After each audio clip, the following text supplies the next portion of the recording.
चाहिए।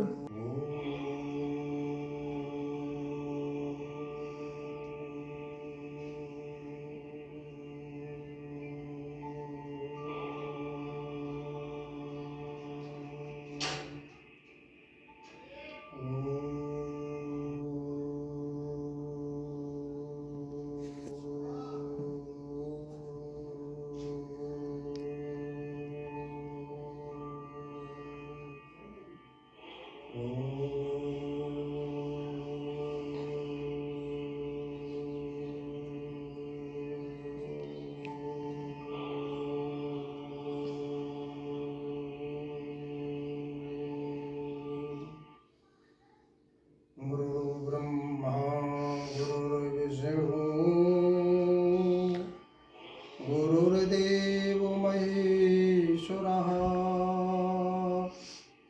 गुरु साक्षात् परब्रह्म तस्मै श्री गुरुवे नमः।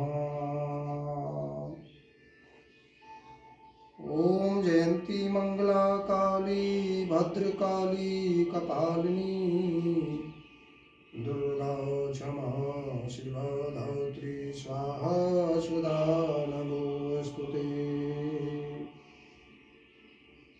या देवी सर्वभूतेषु ज्ञानरूपेण संस्थिता नमस्तस्यै नमस्तस्यै नमस्तस्यै नमो नमः। हे ज्ञान की अथा देवी, हमें परम तत्व बोलने की, परम तत्व प्रसारण करने की, अध्यात्म के विषय के ऊपर बोलने की आज्ञा प्रदान करें। बोलो परम पिता परमेश्वर महाकाल भगवान की जय। आज की सत्संग की जय। प्रिय भक्तों, आज के इस सत्संग के माध्यम से मैं कुछ भक्तों को ये बताने की फिर कोशिश करूंगा, क्योंकि बहुत से भक्तों ने ये पूछा है ये अध्यात्म पूर्ण रूप से मेरी समझ में नहीं आ रहा है। तो ये अध्यात्म ज्ञान, ये अध्यात्म बोध, ये अध्यात्म तत्व, इसके विषय में गुरुदेव कुछ दोबारा से रिपीट करने की कृपा करें। तो ये अध्यात्म, ये आत्म दर्शन, ये आत्म तत्व, ये वह विषय है, यह वह सार है जो बड़े बड़े तपस्वियों ने, बड़े बड़े योगियों ने अपनी पूरे जीवन की तपस्या की कमाई से इसको हासिल किया है। यह आत्म तत्व ज्ञान, ये परमात्म तत्व ज्ञान मैं सभी अध्यात्म वेदताओं को ये बताने की कोशिश कर रहा हूं, उनको बता रहा हूं या उनको बता देना चाहता हूं कि ये ज्ञान समस्त वेद, चारों वेद, 18 पुराण, सभी उपनिषद, सभी प्रकार के धर्म ग्रंथों का ये निचोड़ तत्व सार है। जिन वेद वेदांताओं को पढ़ पढ़ करके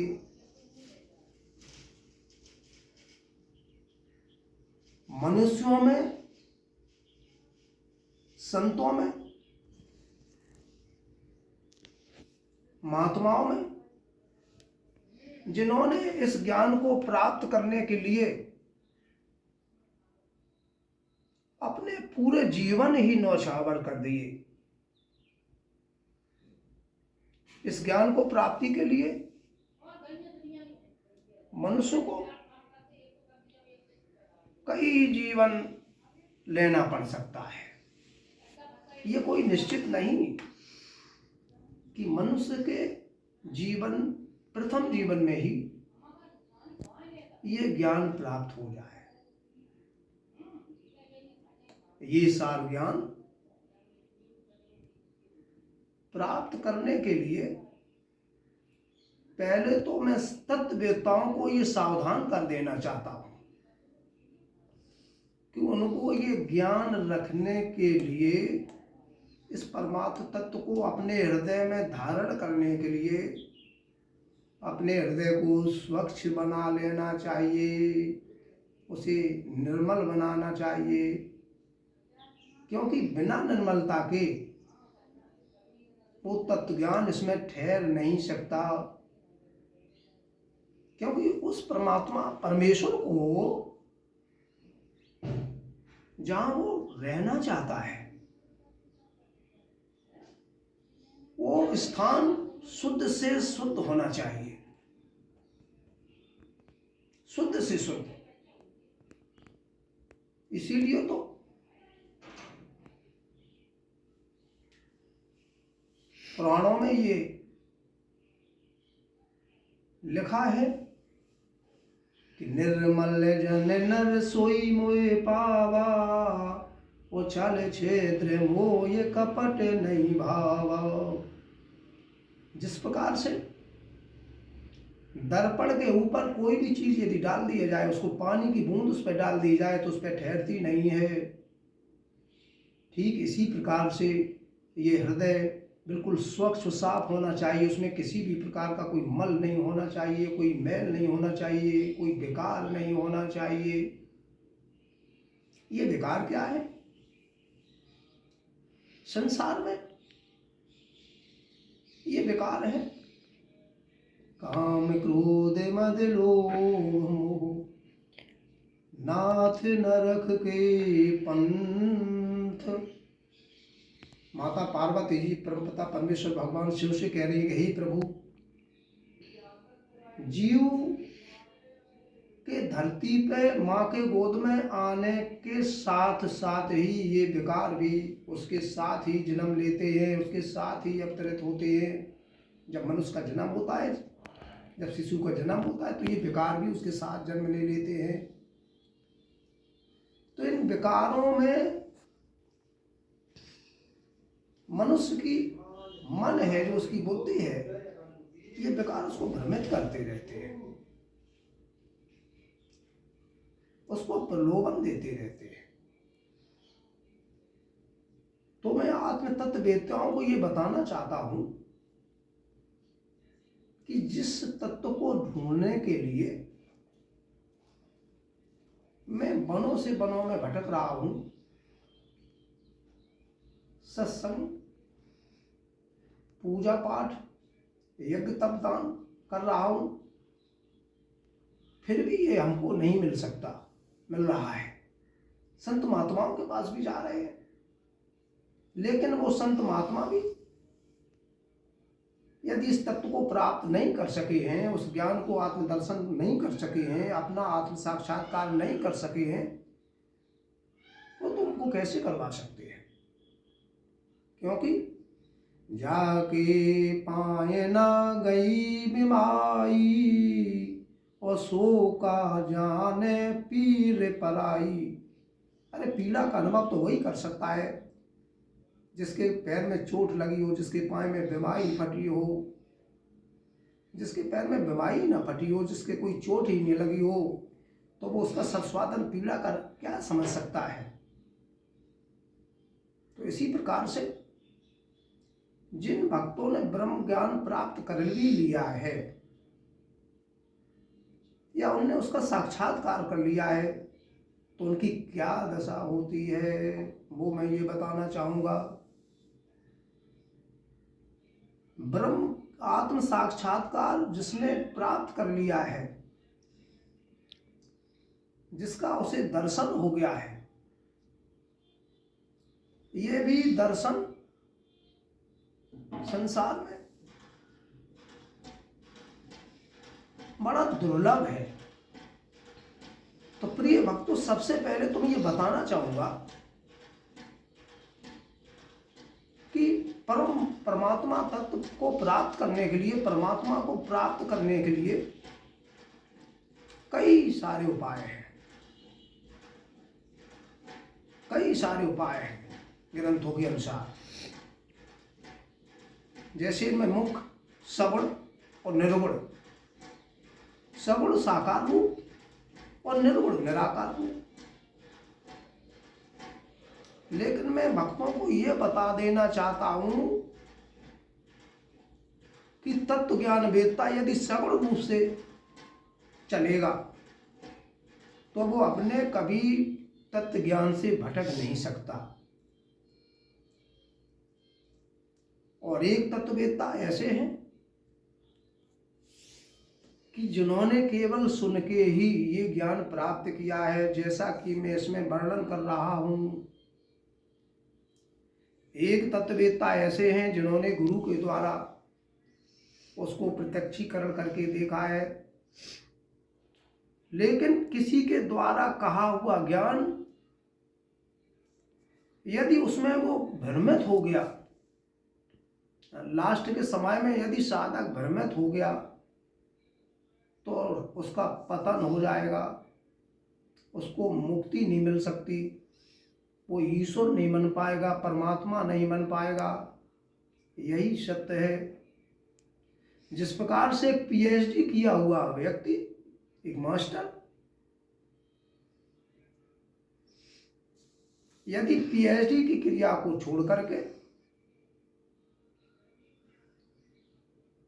या ये कहें कि पीएचडी बिना शुरुआत की सीढ़ी से वो पीएचडी कर लिया हो, उसने पढ़ाई पूरी कर ली हो, शिक्षा प्राप्त पूरी कर ली हो, तो शिक्षा पूरी प्राप्त करने के लिए सर्वप्रथम बच्चे को शिशु के रूप में, बच्चे के रूप में प्रथम सीढ़ी चढ़ना बहुत जरूरी होता है। जैसे आ से अनार, बढ़िया से आम, छोटी असेंबली, ये काखा गा शुरुआत की ओलम पढ़ना बहुत जरूरी है। ये जब ओलम पढ़ेगा तब आगे चल करके उसको लिखने की भी शैली आएगी। तो यदि सुना सुनाया ज्ञान है, यदि ब्रह्म ज्ञान को केवल सुना है तो उसे परिभाषित या वो व्यक्ति लिख नहीं सकता, उसे प्रैक्टिकल करना बहुत मुश्किल पड़ेगा। और ऐसा ब्रह्म प्राप्त किया हुआ व्यक्ति यदि अपने ब्रह्म ज्ञान से भटक जाता है तो उसका पतन निश्चित हो जाता है। लेकिन सगुण साकार क्रिया से चला हुआ भक्त, भक्ति मार्ग पर चला हुआ व्यक्ति, कर्म मार्ग पर चला हुआ व्यक्ति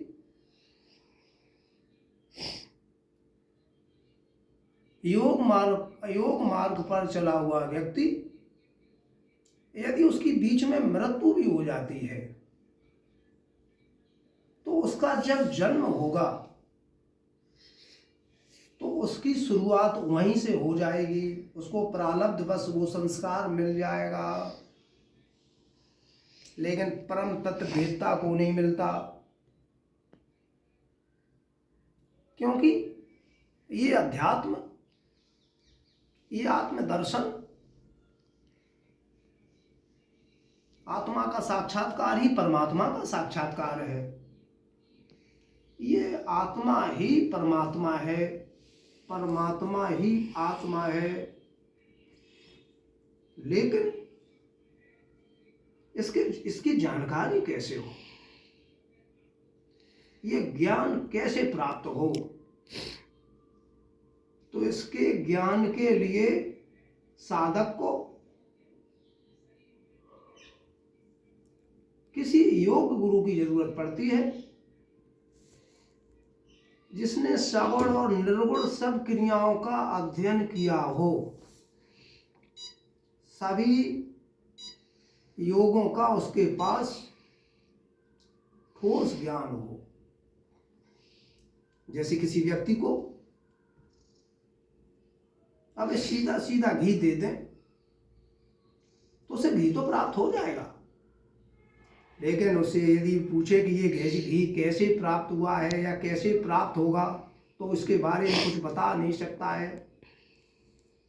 तो इसको बताने के लिए वो तो बता सकता था कि इसके लिए सर्वप्रथम उसे एक गाय लेनी थी, फिर उसकी सेवा करनी थी, फिर उससे दूध निकालना था, फिर उससे दही बनाना था, फिर उसको मथना था, फिर उससे माखन निकलता है।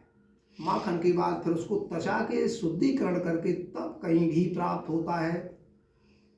तो ये घी प्राप्त करने के लिए, घी से मेरा तात्पर्य है कि ब्रह्म तत्व, ये परमात्म तत्व, इसको प्राप्त करने के लिए हमारे जैसे जने कितने मूर्खों ने, कितने ही पागलों ने अपना सब कुछ दांव पर लगा करके इसकी खोज की है।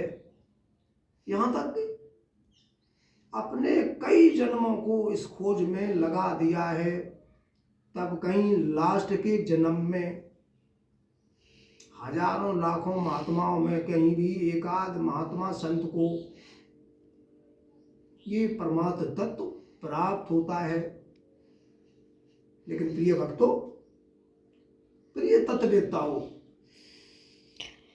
तुम्हें तो ये धन्य होना चाहिए अपनी गुरु कृपा पर कि जिस ज्ञान को प्राप्त करने के लिए, जिस परम तत्व को हासिल करने के लिए मेरे गुरु पूजों ने अपने शरीरों तक की परवाह नहीं की और उसको हासिल करके हमको थोड़ी सी सेवा के द्वारा ही उन्होंने हमको ये ज्ञान प्रदान कर दिया।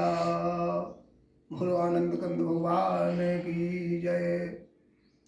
जिस प्रकार से कारीगर या श्रमिक अपनी मेहनत मजदूरी से एक एक पाई इकट्ठी करके बैंक में रुपया जमा करता है, धन जमा करता है और उसके 10 लाख रुपया जमा हो जाते हैं, उसकी पूरे जीवन की कमाई 10 लाख रुपया। लेकिन जब वो किसी व्यक्तियों पे, किसी अपने भक्तों पे, किसी अपने सेवादारों पर प्रसन्न होता है, तो वो तत्क्षण उसमें से 1-1 लाख रुपया 10 लोगों को दे सकता है। तो उसके जो भक्त हैं, उसके जो शिष्य हैं, उन्होंने जो 1-1 लाख रुपया प्राप्त किया है, 1-1 लाख रुपया सब, 1-1 लाख रुपए से मेरा आशय है उस तत्व ज्ञान, ब्रह्म ज्ञान से कि जो उसने प्राप्त किया है उसके लिए उसे कुछ नहीं करना पड़ा, उसे ये स्वाभाविक ही उस गुरु की कृपा से ही मिल गया। तो परम तत्व प्राप्त करने के लिए योग से योग गुरु की सेवा करनी चाहिए, निष्काम भाव से। गुरु प्रसन्न होगा, अध्यात्म तत्व आत्म साक्षात्कार करवा देगा।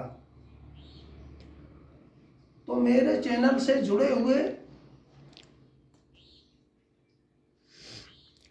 भगवान के प्रिय तत्व ज्ञानियों, जो इस परमात्म तत्व को जानने की क्रिया में आगे चल रहे हैं, मैं धीरे धीरे उनको इस तत्व के विषय में बताने की कोशिश करता चल रहा हूं। लेकिन ये गुण तत्व हृदय में रखने की जरूरत है।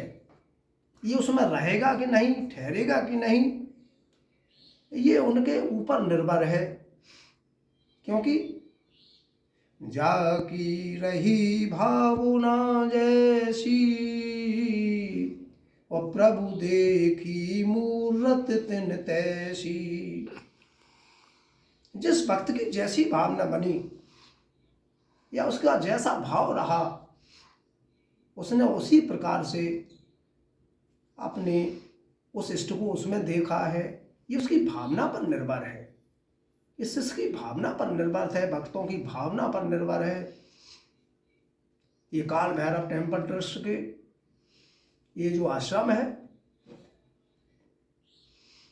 उसका ये जो अनादेश्वर चैनल है उसके माध्यम से मैं रोजाना इस चैनल के माध्यम से, इस वीडियो के माध्यम से लोगों को, शिष्यों को एक नई नई चीज़ों की जानकारी कराने की कोशिश करता रहूँगा। जैसे मुक्ति के विषय में भी कुछ बोलेंगे, मोक्ष के बारे में भी कुछ बताना है। तो ये मुक्ति से क्या आशय है, क्या मतलब है मुक्ति का?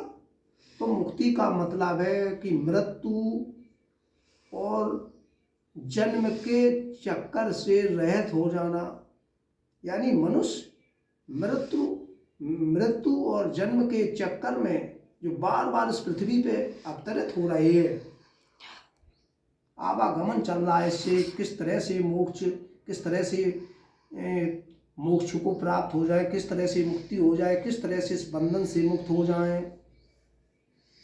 तो इस आवागमन से छुटकारा पाना ही मुक्ति है। लेकिन ये जीव यहाँ आता क्यों है, इसे बार बार जन्म क्यों मिल रहा है?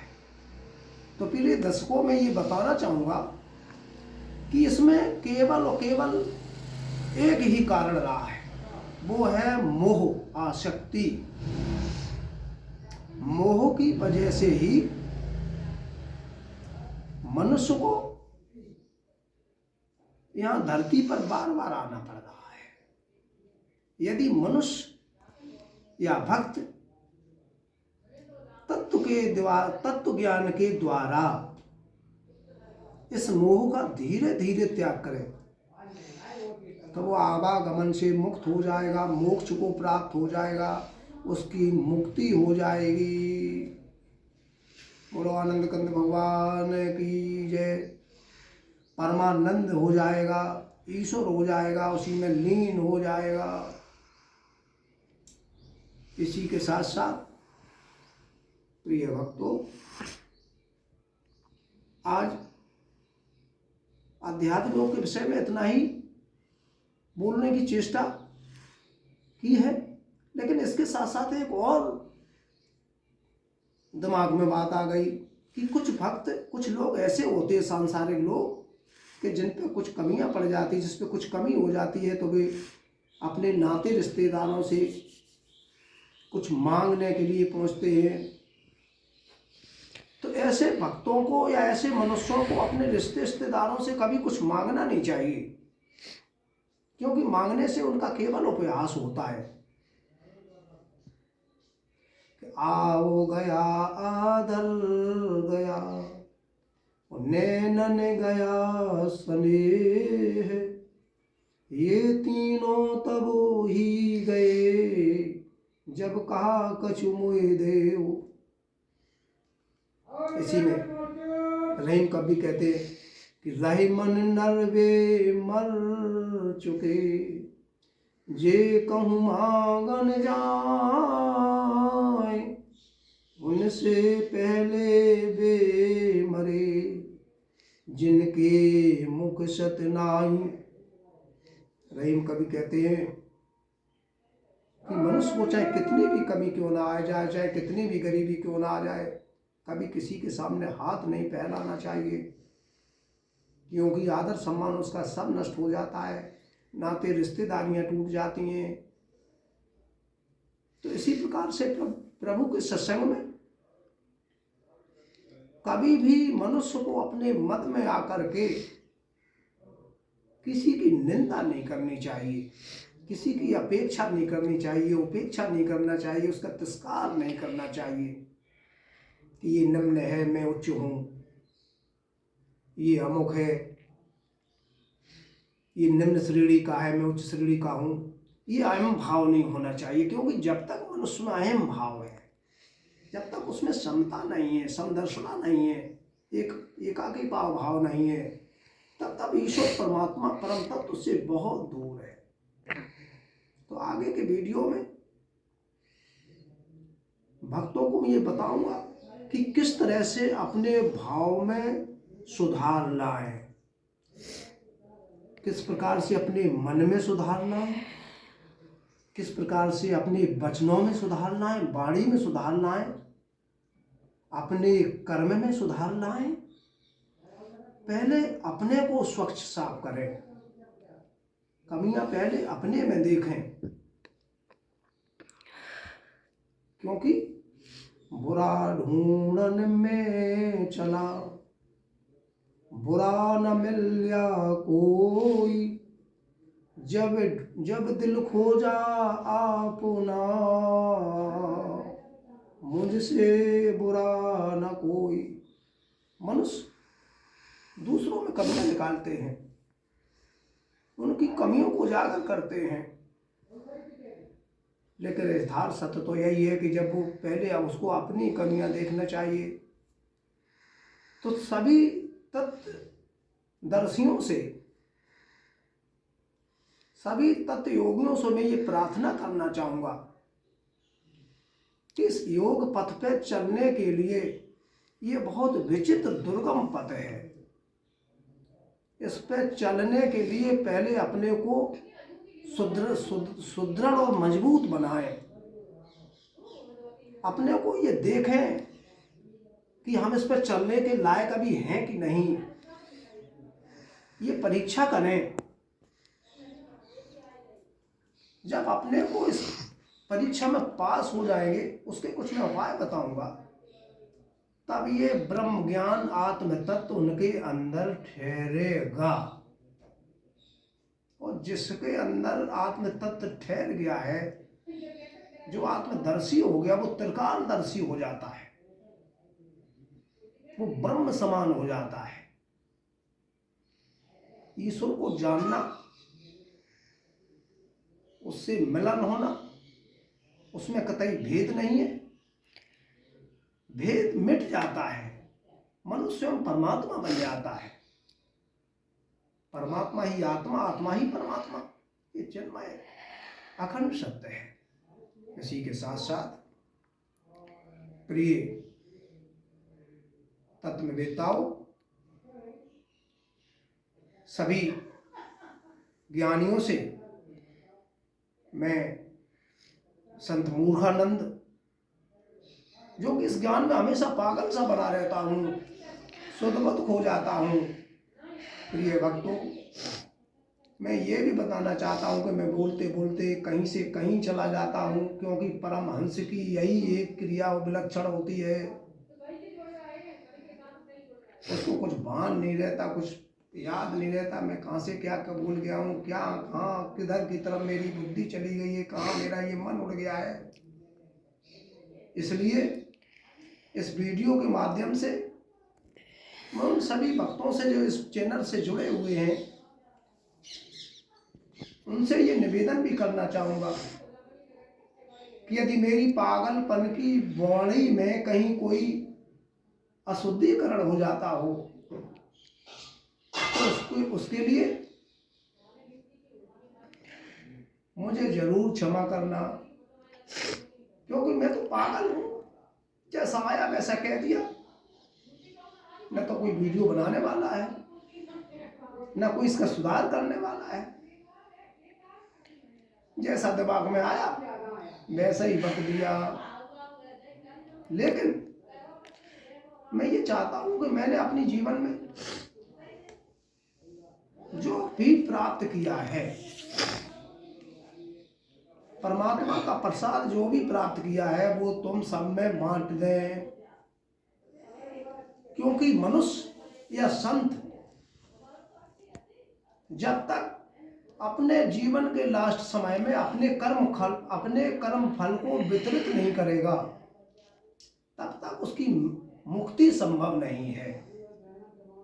यदि मुक्ति और मोक्ष को प्राप्त करना ही है तो अपने संपूर्ण कर्मों के फलों को सभी भक्तों को दे देना पड़ता है, तभी वो कर्म बंधन से मुक्त होता है। कर्म बंधन से मुक्त होना ही मुक्ति है। इस सिद्धम, ये मैंने सिद्ध किया है। अब इसी के साथ साथ प्रिय परमात्मा के भक्तों, मुझे अब मैं अपनी वाणी को माता सरस्वती की कृपा से विराम ले रहा हूँ और मैं अध्यात्म में बोलता ही रहूँगा। जो जो नई क्रियाएं, जैसा मन बनेगा वैसा तुम लोगों को बताता रहूँगा। अब किसी को कैसा क्या प्रभाव पड़ रहा है, कैसा को क्या समझ रहा है, उसके लिए तो आप लोग सब लोग जाने। जय माता शक्ति, जय माता शक्ति, जय माता महाशक्ति, जय महाकाल।